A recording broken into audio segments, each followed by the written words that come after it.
Hey guys, happy Thursday, because that's when you should be watching this video. If you're watching it later in the week, that's great. I'm actually not going to end up working through and solving this problem. I'm just going to explain it to you. It's just one of those problems that take a long time because it's rewriting numbers, this and that. This is going to end up being warm-up number 17. Looking at it, it says on the most recent district-wide math exam, a random sample of students earned the following scores. Then they list all these numbers down here, and once again, some people did really poorly out of 37, other people did great in the hundreds and 90s. So it says, what is the mean score rounded to the nearest hundredth? Looking at this problem, if you're going to end up doing this correctly, you would, since it's the mean, you just want to end up getting the average. It's always recommended that you write the numbers in order from least to greatest.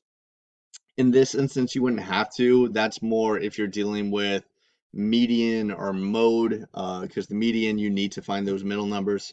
Mode, it would just be easier to end up seeing if what number happens the most often.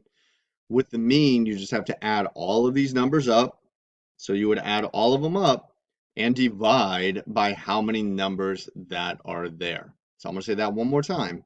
To find the mean, you would add all of these numbers up and divide by how many numbers that are there.